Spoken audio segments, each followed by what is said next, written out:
بسم اللہ الرحمن الرحیم۔ الصلاۃ والسلام علیک یا رسول اللہ وعلی آلک وصحابک یا سیدی یا حبیب اللہ۔ حضرت ابو ہریرہ رضی اللہ تعالیٰ عنہ فرماتے ہیں کہ بڑی بھوک لگی تھی، کئی دن بیت گئے، کھانے کو چیز ہی کوئی نہ ملی، کھانے کو شے ہی کوئی نہ ملی، کئی دن گزر گئے۔ فرماتے ہیں کہیں سے ایک دودھ کا پیالہ آیا، میرے مصطفیٰ کریم نے دست مبارک میں پکڑا، میری نظر پڑی تو میرا دل کرے سارا مجھے ہی مل جائے۔ کتنے پیالے دودھ کے؟ ایک پیالہ، سارا مجھے مل جائے۔ کہتے ہیں حضور نے فرمایا ابو ہریرہ بھوک لگی ہے؟ میں نے کہا حضور بتا نہیں سکتا اتنی لگی ہے۔ تو حضور نے فرمایا پیچھے کتنے لوگ ہیں؟ کہ حضور 70 ہیں، 70 اصحاب صفہ ہیں، 70 طالب علم ہیں۔ فرمایا سارے ہی بلا کے لے آ۔ حضرت ابو ہریرہ کہتے ہیں میں جا بھی رہا تھا اور پریشان بھی تھا، 70 پیئیں گے تو بچے گا کیا؟ بچے گا کیا؟ کیا بچے گا؟ کہتے ہیں میں گیا، بلا کے لایا، اور لا کر کے نا لائن میں کھڑے کر دیے تو رسول پاک نے مجھے پکڑایا۔ میرا خیال تھا کہ پہلا نمبر میرا ہوگا پینے کا، لیکن حضور نے فرمایا تو ساقی بننا، ساقی جو ہوتا ہے وہ آخر میں پیا کرتا ہے، تو اس طرح کر کے شروع ہو جا، وہاں سے پلانا شروع کر۔ حضرت ابو ہریرہ کہتے ہیں پہلے کو میں نے دیا، وہ جب پیتا جاتا تو میری نظر دودھ پہ تھی، وہ پیتا جا رہا تھا اور میری نگاہ دودھ پہ تھی، کتنا رہ گیا، کتنا کم ہو گیا۔ فرماتے ہیں اس نے سیر ہو کے پیا، اور تھوڑا سا نا اس نے ہچکچاہٹ محسوس کی کہ دوسرے ساتھی کے لیے بھی چھوڑ دوں۔ کہتے ہیں جب اس نے لبوں سے اتارا تو میرے مصطفیٰ کے لب کھلے۔ فرمایا شرما نہ، رج کے پی، سیر ہو کے پی۔ حضور نے صحابی سے فرمایا سیر، اب تنگی داماں پہ نہ جا، اور بھی کچھ مانگ، اے آج وہ ماحل بہتا، اور بھی کچھ مانگ، چل پی۔ کہتے اس نے سیر ہو کے پیا تو حضور نے فرمایا چل ابو ہریرہ اب اس طرح کر، دوسرے کو دے۔ حضرت ابو ہریرہ فرماتے ہیں انہوں نے بھی پیا تو ہچکچا کے نہ تھوڑا پی کے چھوڑا۔ حضور نے فرمایا ڈر نہ، کھول کے پی، کھل کے پی، یہ آستانہ نور کی خیرات ہے، یہ کم نہیں ہوا کرتی، یہ رسول اللہ صلی اللہ علیہ وسلم کا دیا ہوا تبرک ہے، اس کے اندر کمی نہیں ہوتی۔ فرماتے ہیں ایک نے پیا، 2 نے پیا، 70 نے پیا۔ فرماتے ہیں جب میری باری آئی تو حضور نے فرمایا پیو، چونکہ میرے دل میں تو خیال تھا نا پہلے ملے گا، تو دیر ہو گئی انتظار کرتے، 70 بندوں کی لائن ہو تو مشکل تو ہو ہی جاتا ہے۔ فرماتے ہیں اب جب میں نے پیا تو میرے مصطفیٰ نے کہا چل ابو ہریرہ تھوڑا اور پی لے۔ فرماتے ہیں اور پیا، میں نے سیر ہو کے پیا، رج کی پیا تو حضور نے چل تھوڑا اور پی لے۔ فرماتے ہیں اور پیا تو حضور نے فرمایا چل یار فکر نہ کر، اور پی لے، تھوڑا سا پی لے، اور پی لے۔ اے ساقی تیری خیر، تیرے میں کدے کی خیر، اے ساقی تیری خیر، تیرے میں کدے کی خیر، ایسی پلا کہ جس کا نشہ عمر بھر رہے۔ کہتے ہیں کہ نہ انکار کری اج ساقی، اج موسم بڑا سہانا، مستی دا ہن می برسا دے، نہیں پیاس دا کوئی ٹھکانا، تیرے کول شراب پرانی تے ساڈا درد بھی بڑا پرانا، آزم ہس ہس ٹال نہ سانو، اسی پیتیوں باج نہیں جانا۔ کہا اور پیو، اور پیو۔ کہتے ہیں کھل کے پیا۔ جب میں سیر ہو گیا نا تو میں نے کہا یا رسول اللہ اب تو میرا پیٹ باہر آ گیا ہے، اب نہیں میں پی سکتا۔ تو مصطفیٰ کریم نے فرمایا لا پھر میں پیتا ہوں۔ 71 نمبر پہ میرے رسول نے پیا۔ ہمارے شیخ استاد جب حدیث پڑھایا کرتے تھے نا، فرماتے تھے یہ تو ساری دنیا بیان کرتی ہے، ساری دنیا، ایک دودھ کا پیالہ 70-71 نے پیا، اور یہ بھی بیان کیا کرو کہ 2 جہاں کے سردار ہیں اور 70 غلاموں کا جھوٹا پی رہے ہیں، یہ بھی بیان کیا کرو۔ مصطفیٰ کی یہ عاجزی بھی بیان کیا کرو کہ 70 کا جھوٹا حضور نے پیا اور امت کو درس دیا، درس دیا میرے مصطفیٰ نے کہ میرے مومن کے جھوٹے میں اللہ نے شفا رکھی ہوئی ہے، یہ شفا ہے، حضور کا فرمان ہے۔ اصحاب صفہ کہتے ہیں کہ 70 کو ایک پیالہ، اس رنگ میں ہم نے تعلیم حاصل کی، اور جب تعلیم حاصل کر چکے تو پھر میرے نبی نے ڈیوٹی لگائی، فرمایا بلیغوا انی ولو آیا، اب میدان میں نکلو، ایک ایک آیت لو اور نکل جاؤ۔ نبی پاک صلی اللہ تعالی علیہ وسلم نے، اب جہاں پڑھایا جاتا ہے اس ادارے کا کوئی نہ کوئی نام ہوتا ہے، رسول پاک صلی اللہ علیہ وسلم نے درس و تدریس کے لیے سب سے پہلے ایک جگہ کا انتخاب فرمایا جو حضرت ارقم کا گھر تھا، اسے دار ارقم کہا جاتا تھا۔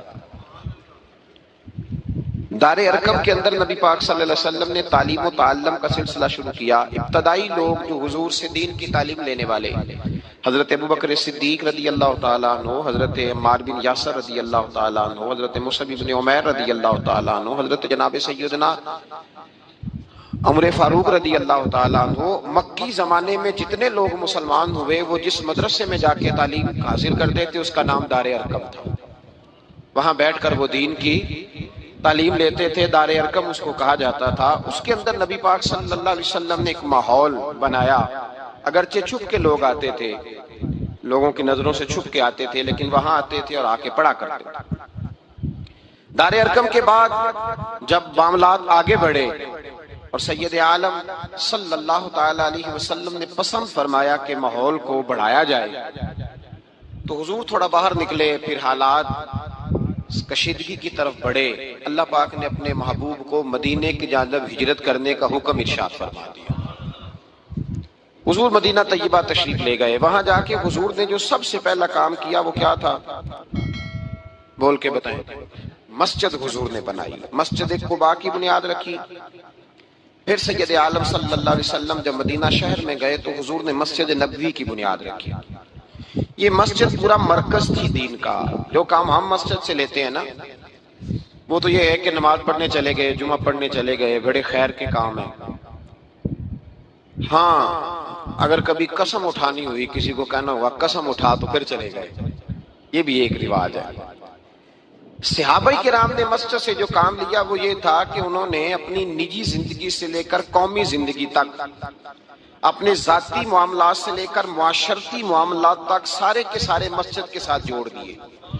نبی پاک صلی اللہ علیہ وسلم ان کی ذاتی باتیں بھی مسجد میں بیٹھ کے انہیں بتاتے تھے. قومی, معاشرتی, عالمی باتوں کے بارے میں بھی حضور مسجد میں بیٹھ کر ارشاد فرماتے.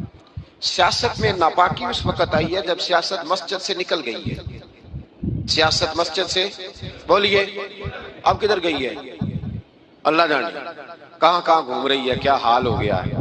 اقبال کہتے ہیں کہ جلال بادشاہی ہو یا جمہوری تماشا ہو, جدا ہو دین سیاست سے تو رہ جاتی ہے چنگیزی.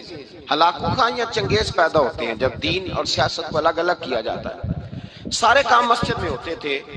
حضور صلی اللہ علیہ وسلم نے محسوس کیا کہ کچھ لوگ تو آتے تھے ضروریات کا علم سیکھنے.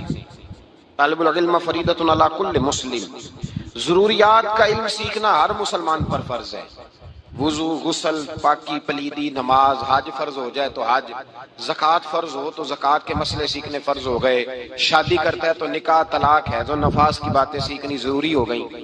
یہ تو ہر مسلمان پر. ایک ایک کل دین کا سیکھنا وہ فرض کفایہ ہے کہ پورے شہر میں سے 2-1 لوگ بھی سیکھ لیں تو سب کی طرف سے وہ فرض ادا ہو گیا.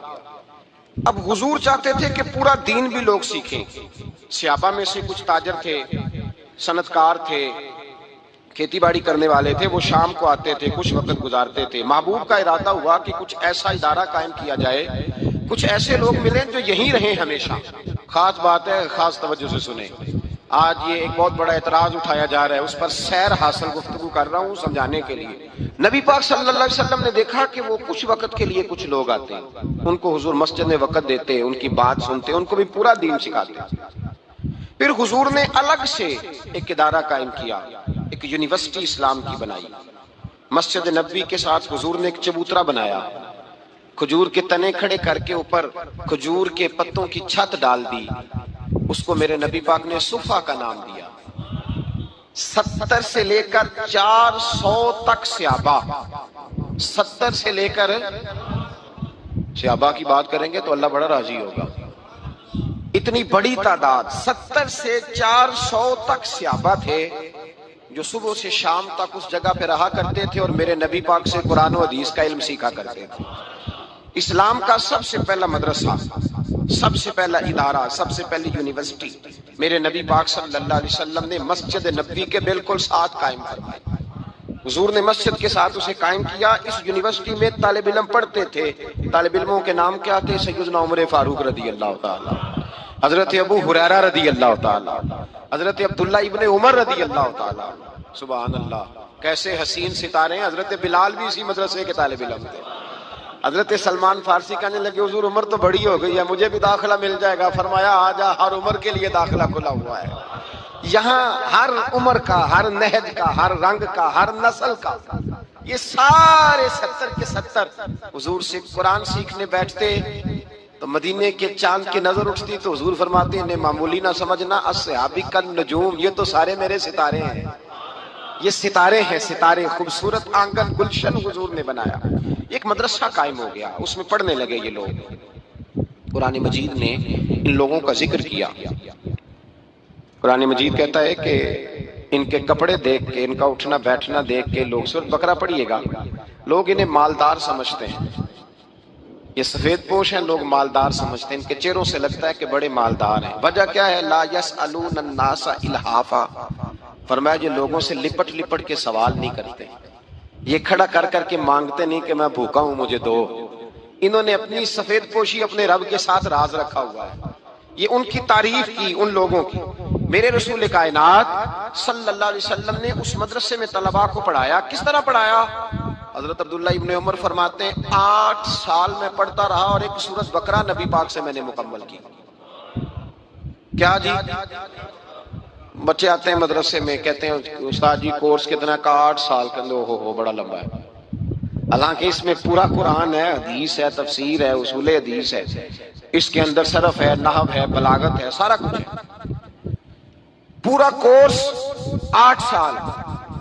حضرت عبداللہ ابن عمر کہتے ہیں میں نے نبی پاک صلی اللہ علیہ وسلم سے 8 سال میں صرف سورۃ بقرہ پڑھی، اور جب میری مکمل ہو گئی تو میرے ابا جی جناب عمر نے اونٹ ذبح کر کے صحابہ کی دعوت پکائی، اونٹ ذبح کر کے۔ کتنے راضی ہوئے میرے والد گرامی۔ حضرت عبداللہ ابن عمر نے علوم حاصل کیے، پھر اس کا فائدہ کیا ہوا کہ مدینے میں جس آدمی نے حضور کے وصال ظاہری کے بعد مسئلہ پوچھنا ہوتا تھا، عبداللہ ابن عمر سے جا کے لوگ پوچھا کرتے تھے۔ وہ مفتی مدینہ، مفتی مکہ، مفتی حجاز کے نام سے معروف ہوئے۔ یہ یونیورسٹی رسول پاک نے قائم فرمائی۔ اس یونیورسٹی میں پڑھنے والوں کا طریقہ کیا تھا؟ یہ سننی ہے بات آپ، لوگ سمجھتے ہیں کہ یہ ایسے ہی لوگ ہیں، بس کوئی پرسان حال ہی نہیں۔ وہ جو لوگ وہاں رہتے تھے ان کا ذریعہ معاش کیا تھا؟ لوگ آگے پوچھتے ہیں مولانا آپ کام کیا کرتے ہیں؟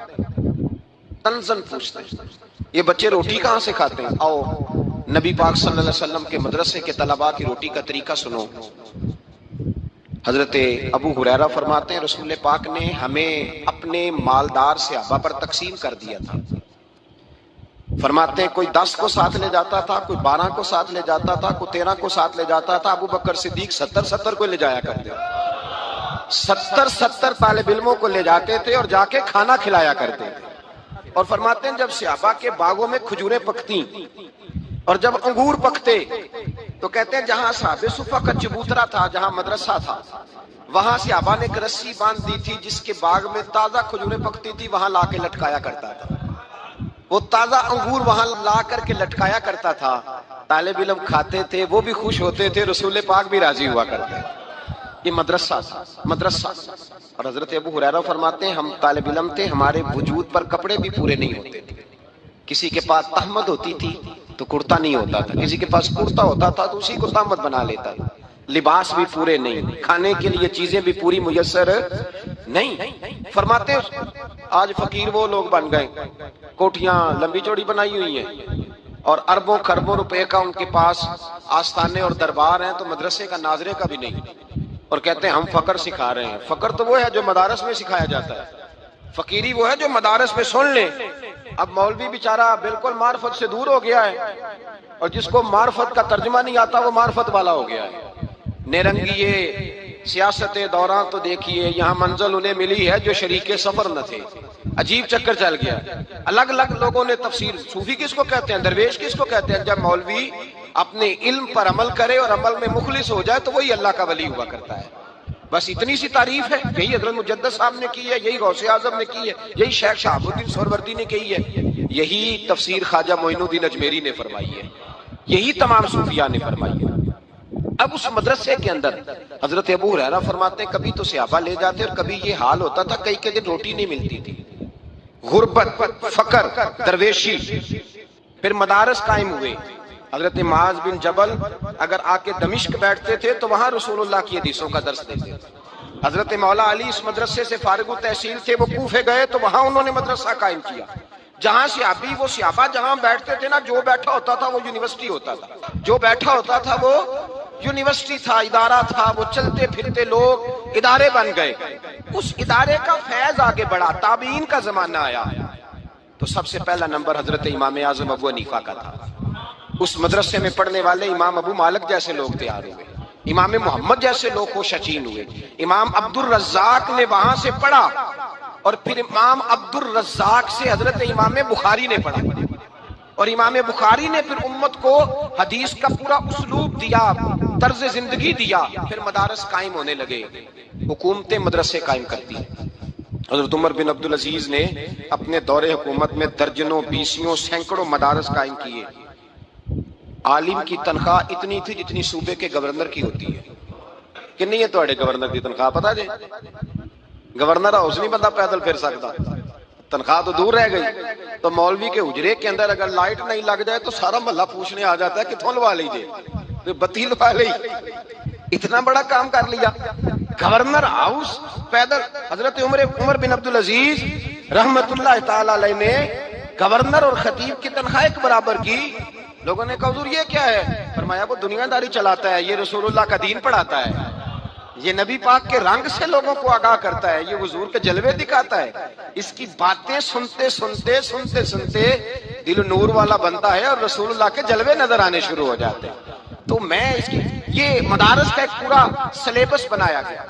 اب باری آ گئی ہماری, بالخصوص پاکستان اور ہندوستان کی.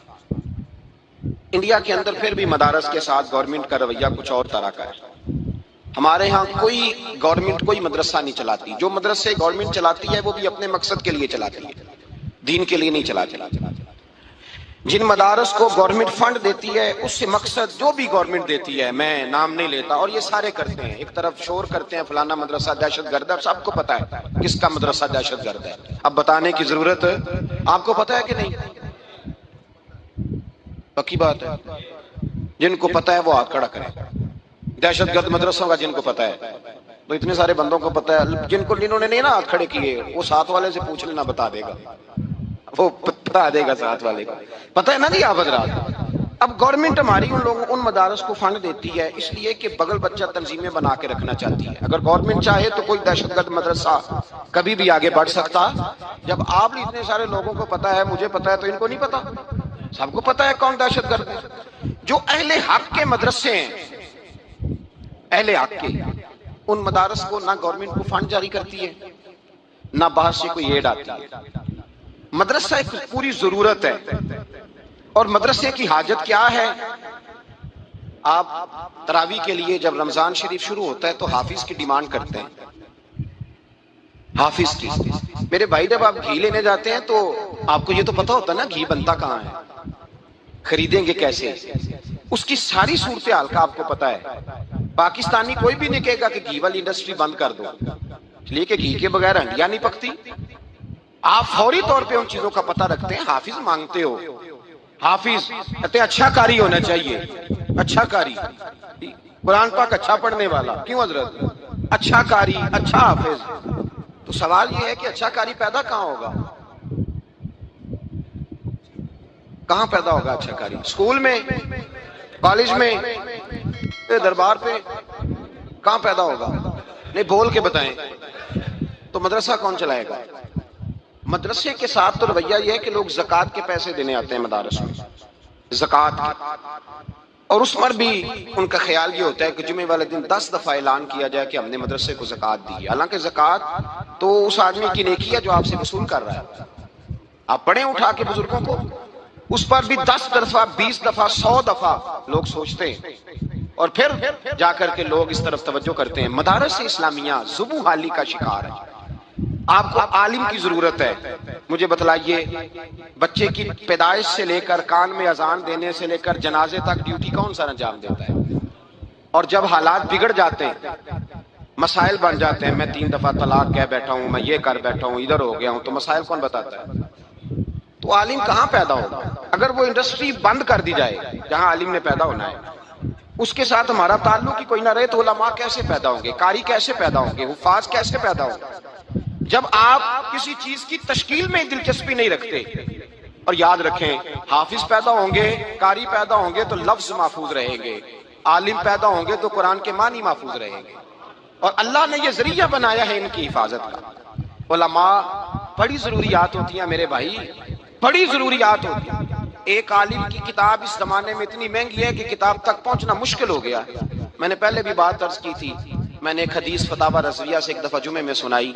میرے پاس کچھ لوگ آئے, کہنے لگے مولانا یہ حدیث آپ نے سنائی ہے, ہمارے مولوی صاحب کو تو 25 سال ہو گئے خطبہ دیتے, کبھی نہیں سنائی انہوں نے, ان کو بھی چاہیے نہ پڑھیں اور سنائیں. میں نے کہا مولانا کی تنخواہ کتنی؟ کہنے لگے 8,000 روپیہ. تو میں نے کہا جس کتاب سے میں نے حدیث سنائی ہے وہ کتاب ہی 14,000 کی آتی ہے. مولوی کہاں سے سنائے آپ کو؟ وہ بچوں کی روٹی پوری کریں یا آپ کو حدیث سنائے؟ یہ ابھی تراویحوں کا مسئلہ ہو رہا ہے نا, صبح شام اعلان ہوتے ہیں علماء کی خدمت کرو, اور پھر دعویٰ ہوتا ہے 25,000 روپیہ دیا ہم نے مولوی صاحب کو. وہ میرے بھائی تو کپڑے تو لینے جا بازار کیا, اور مدارس کے طلباء کی کیا. پہلے تو مجھے شکوہ یہ ہے, اتنا سوتیلا مذہب ہے کہ کوئی آدمی اپنا ذہین اور پڑھا لکھا بچہ مدرسے لے کے نہیں آتا, لاتا ہی نہیں. جو بالکل سمجھتے ہیں نہ کام کر سکے گا نہ یہ اسکول پڑھے گا, اس کو مدرسہ میں لا کے داخل کراتے ہیں. اور پھر پرسان حال کوئی نہیں مدارس اسلامیہ کا, کوئی پوچھنے والا نہیں. اور مدرسوں کے محتمم, ان کا تو اللہ بھلا کرے, وہ ویسے ہی مدرسہ بنا کے فارغ ہوتے ہیں, بچے سے انہیں کوئی دلچسپی نہیں, الا ماشاءاللہ ان کو دلچسپی اس چودھری سے ہے جو مدرسے کے ساتھ تعاون کرے گا. سب کی بات نہیں کرتا. بچوں کا ان کے شعور کو کس نے بیدار کرنا ہے, ان کو آگے کس نے لے کے جانا ہے. کبھی کبھی مدرسوں کا کھانا چیک کیا کریں جا کے, کبھی چیک کریں کسی مدرسے میں لنگر کیا پکتا ہے, آپ کے ہوش اڑ جائیں گے, ہوش اڑ جاتے ہیں. ہم مدرسے میں پڑھا کرتے تھے, تو ایک دن بچوں کو شرارت سوجھی. اس وقت جو شرارتیں ہوتی ہیں وہ بڑی زبردست ہوتی ہیں, بلکہ وہ نا نئی ایجاد ہوتی ہیں طالب علمی کے زمانے میں. تو دال کھاتے کھاتے, میں تو ویسے بھی مدرسے میں امتحان کے دنوں میں رہا کرتا تھا, ابا جی کہتے تھے کہ گھر میں آ کے کھانا کھانا ہے, اس مدرسے میں پڑھنا جہاں بندہ شام کو آ جائے. کچھ عرصے رہنا پڑا مدرسے میں, تو وہ دال جو تھی نا وہ دال نہیں ملتی تھی, پر دال پکی ہوتی تھی. اس دال میں دال, پتہ نہیں آپ کو سمجھ آئی ہے بات کی کہ نہیں, دال میں سے دال میسر. اور کئی دفعہ ایسے ہوتا تھا کہ سویرے سحری کا وقت ہوتا تھا یا ناشتے کا وقت ہوتا تھا, تو استاد کہتے تھے نہ پانی پا کے ابالیے تو پھر خراب نہیں ہوتی. تو اب وہ ان کا حکمت تھی سمجھانے کی, تو ہم بھی اس حکمت کو سمجھ جاتے تھے. پانی ڈال کے ابال لیتے تھے تو وہ بالکل ہی دال ختم ہو جاتی, پتہ نہیں کیا بچتا تھا.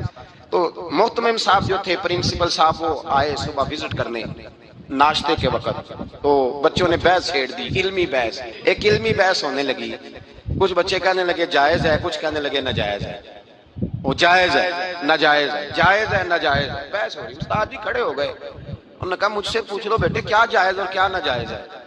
تو جس نے یہ شرارت تیار کی تھی نا وہ کھڑا ہو گیا, جس نے تیار کی تھی اور سنانا چاہ رہا تھا. وہ کہنے لگا استاد جی ہمارے درمیان بحث چھڑ گئی ہے کہ جو ہمارے مدرسے میں دال پکتی ہے اس سے وضو جائز ہے کہ ناجائز ہے. تو یہ بحث چھڑ گئی ہے, مسئلہ حل نہیں ہو رہا. تو آپ ذرا ہمیں وضاحت کر کے بتا دیں جائز ہے کہ ناجائز ہے. تو استاد فرمانے لگے بڑے نالائق ہو, کل انشاءاللہ تعالی جو دال پکے گی وہ اچھی پکے گی. مجھے سمجھ آ گئی ہے تم کیا بتانا چاہ رہے ہو.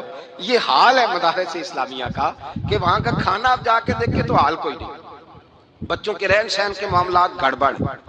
تو آپ جب سب سے بڑا گورنمنٹ تو سرپرستی نہیں کر رہی, اور ضرورت کتنی ہے. میں ذمہ داری سے بات کہہ رہا ہوں, میں خود غلام ہوں ایک آستانے کا, میں خود نوکر ہوں. لیکن میرے بھائی دین کو جب بھی ضرورت پڑی ہے نا, 1000 تنقید کریں, علماء میں آپ 1000 خامیاں تلاش کریں, لیکن آج بھی دین پر جب کڑا وقت آتا ہے, جب حکومتیں سیاستدان ظالم دین کے خلاف بات کرتے ہیں, تو جو طبقہ سب سے پہلے بولتا ہے وہ علماء کا طبقہ ہے. اپنی بے سر و سامانی کے عالم میں, غریبی کے عالم میں علماء کھڑے ہو جاتے ہیں, احتجاج ہوتا ہے. پیرانے عظام تو اللہ ماشاءاللہ اچھے اچھے لوگ بھی ہیں, لیکن پیر تو کسی نہ کسی پارٹی سے وابستہ ہے. بڑے بڑے پیرانے عظام تو کسی نہ کسی پارٹی میں ہے, کوئی پیپلز پارٹی میں ہے, کوئی نون لیگ میں ہے, کوئی تحریک میں ہے, کوئی کسی میں ہے, کوئی کسی میں ہے. وہ تو سارے مست ہیں, ان کا تو معاملہ ہی نہیں, وہ تو ادھر آتے ہی نہیں. وہ تو کہتے ہیں مولوی کو کیا پتا ہوتا ہے, ہم نے کوئی معرفت یاد کر لی, اللہ جانے وہ کس بلا کا نام معرفت رکھا ہوا ہے. میرے بھائی یاد رکھیں مدارس اسلامیہ اور قرآن. آپ مارکیٹ میں چلے جائیں, کوئی ہماری حکومت نے پریس نہیں لگایا ہوا, کوئی پریس نہیں کہ یہاں دینی کتابیں چھپیں گی, یہ دین کے لیے ہم کام کر رہے ہیں, کوئی شے نہیں. آپ بازار میں جا کے کہیں کہ مجھے دین کے فلانے موضوع پہ کتاب چاہیے, ایک نہیں آپ کو درجنوں کتابیں ملیں گی.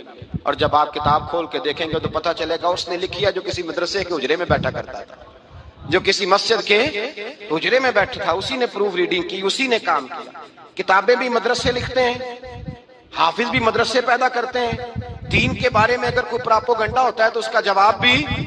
اور ایک جج صاحب کے میں نے یہ ریمارک سنے, ایک مولانا پہ کیس ہو گیا, یہ سپیکر اب اللہ خیر کرے, مولوی صاحب ایک ہمارے دوست ہیں تو وہ کہتے ہیں لاؤڈ سپیکر پہ غلطی سے تو 2-4 جملے جمعے کے میں کہہ بیٹھا, مجھے اندازہ ہی نہیں تھا کہ بند نہیں ہوا, خود بیان کرتے ہیں. تو کیس ہو گیا, لے گئے پولیس والے پکڑ کے, کہتے جب میں جا رہا تھا نا تو میری مسجد کی کمیٹی والے کہنے لگے حضرت جی فکر نہ کیجئے گا, نمازیں ہم پڑھ لیں گے, اب نمازوں کی فکر نہیں کرنی, انشاءاللہ ہم آئیں گے آپ کے پیچھے.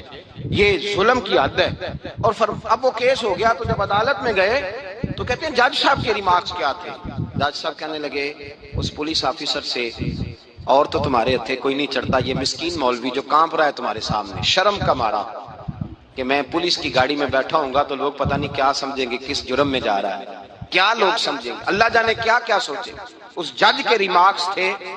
وہ کہنے لگا یہ علماء شور کرتے ہیں تو دنیا بچی ہوئی ہے, اگر یہ علماء اپنی مساجد میں, محفل میں, جلسوں میں شور نہ کرو, تم تو گلیوں میں ننگے ہو کے پھرنا شروع کر دو, جو تمہارا حال ہو گیا. یہ تو بیچارہ ایک طبقہ ہے, اور ہمارے ملک میں بہت سارے گناہ کرنے کو تیار ہیں حکمران, لیکن مدارس اسلامیہ اسلام کے قلعے بنے ہوئے ہیں, ان مدارس کے لوگ کھڑے ہو جاتے ہیں. ہاں کچھ طبقہ دہشت گردوں کا ہے لیکن سارے نہیں, وہ تو آٹے میں نمک کے برابر ہے, ایک جھٹکے میں ختم ہو سکتے ہیں. اہل حق کی کثرت ہے, جب بھی حکمران کو زیادتی کرتے ہیں تو مدارس کے لوگ میدان میں نکلتے ہیں, اور علماء نے اپنی ذاتی حیثیتوں سے مدرسے قائم کیے, ہمت کر کے, جدوجہد کر کے. یقین کریں مانگنا مشکل ہو جاتا ہے. زندگی میں 2-3 لوگوں سے مجھے کہنے کا موقع ملا, 2-3 لوگوں سے مجھے ذاتی طور پہ مدرسے کے لیے کہنے کا موقع ملا, ورنہ میں ذاتی طور پہ نہیں کہتا. اس کے بعد ہی توبہ کر لی. ایک صاحب سے میں نے کہا کہ مدرسے کے ساتھ کچھ تعاون کریں, تو کہنے لگا مجھے کسی نے کہا کہ آپ جائیں, ان کا کہنا ہے کہ وہ آئیں گے تو میں کچھ کروں گا. میں چلا گیا, میں نے اس کو جا کے کہا کہ یار مدرسے کے ساتھ کچھ تعاون کروں. کہنے لگا مولانا میرا پیسہ 1 نمبر نہیں ہے, 1 2 3 نمبر ہے, تو میں نے ویسے رکھا ہوا ہے آپ کے لیے تو میں دے دوں گا, ویسے 1 2 3 نمبر ہے. میں اس شخص کی شکل دیکھی اور میں اپنے وجود میں سوچنے لگا کہ یار اس نے کس طرح کا رویہ اختیار کیا, کس طرح کا رویہ اختیار. ایک صاحب 1 سال مدرسے میں پیسے دینے آئے تو مجھے کہنے لگے میں ہر سال آیا کروں گا.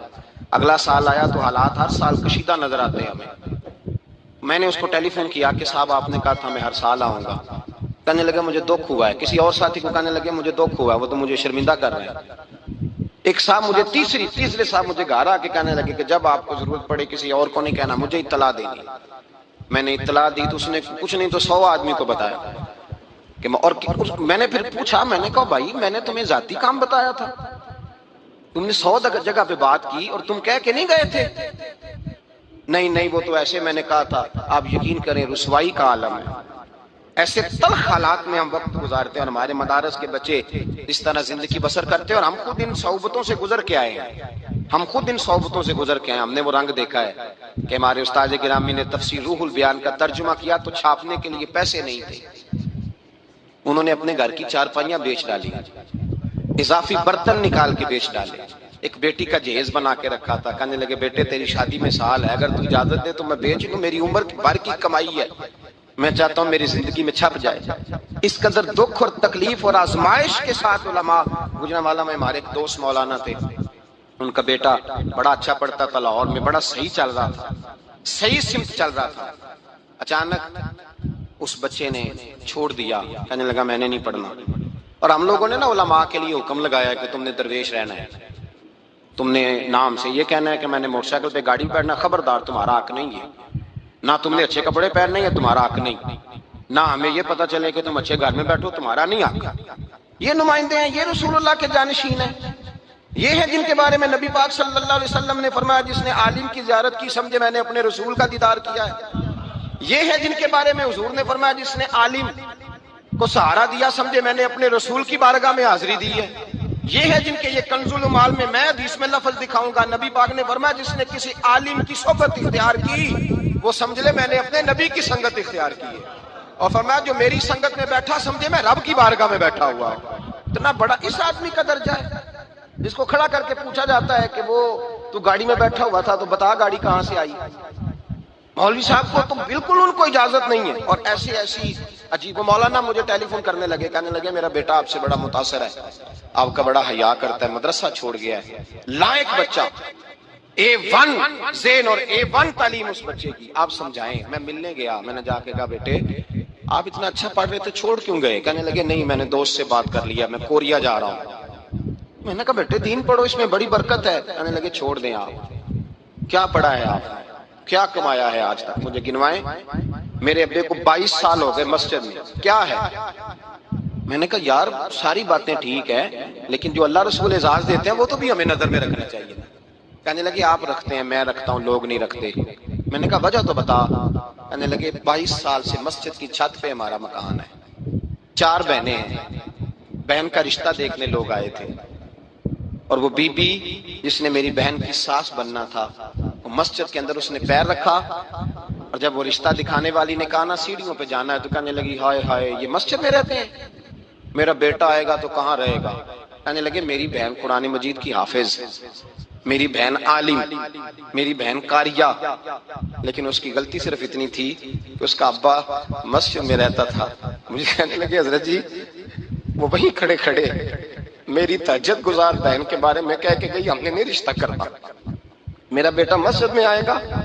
میں نے نہیں کہا بیٹا بیانہ, کہتے ہیں وہ میں سن رہا تھا, 2 بوتلیں ہاتھ میں پکڑے, میں مسجد کے ستون کے ساتھ کھڑا تھا.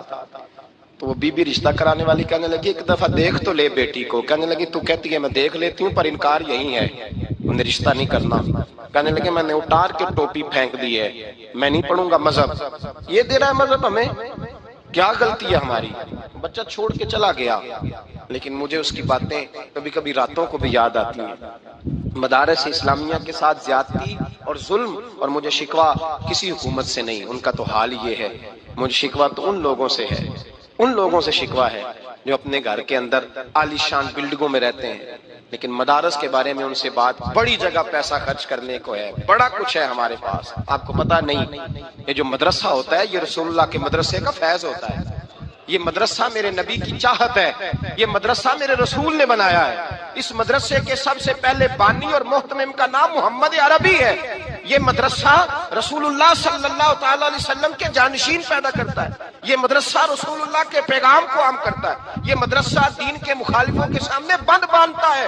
اور ذمہ داری سے کہہ رہا ہوں, کسی کو اچھا لگے یا برا لگے, کسی شخص کو محسوس ہو یا نہ ہو, پیر تنقید کرتے ہیں تو کرتے رہے, سیاستدان وڈیرے اور چودھری برا کہتے ہیں تو کہتے رہے.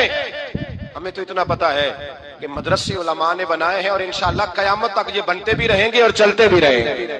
یہ کام ہوتا رہے گا انشاءاللہ تعالی, اس لیے کہ یہ دین کے قلعے ہیں اور رسول اللہ کے دین کے قلعے میں کوئی دراڑ ڈال سکتا, سوال ہی پیدا نہیں ہوتا کوئی دراڑ ڈال سکے.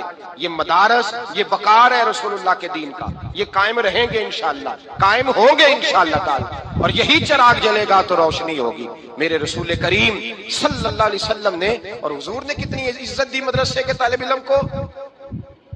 میرے نبی پاک نے فرمایا جب کوئی دین کے رستے پہ چلتا ہے نا طالب علم, ابھی گھر سے نکلا ہے عالم نہیں بنا, ابھی اس نے الف با بھی نہیں پڑھا, ابھی گھر سے چلا ہے, فرمایا وہ چلتا ہے طالب علم مدرسے کا تو رب کرے اپنے فرشتوں کو حکم دیتا ہے, رب فرماتا ہے وہ جا رہا ہے دین پڑھنے, جاؤ اس کے پیروں تلے جا کے اپنے پر بچھا دو, پیروں تلے پر بچھاؤ, اس لیے کہ وہ دین کے علم کے لیے نکلا ہے, اصول علم کے لیے.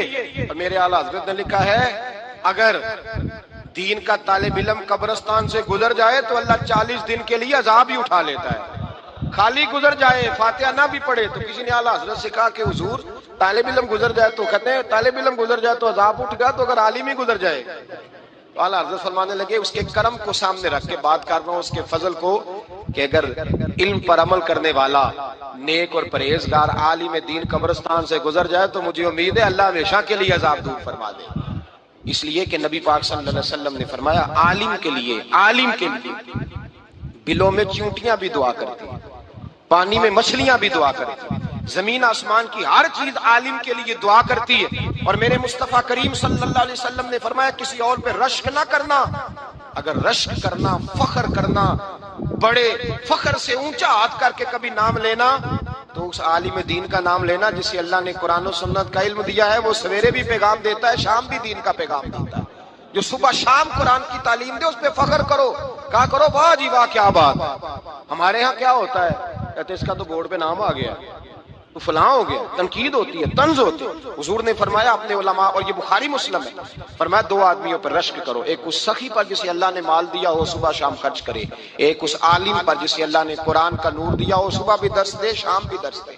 تو فخر والے لوگ، مدارس قلعے ہیں دین، یہ قائم رہیں گے تو انشاءاللہ دین پھلے پھولے گا۔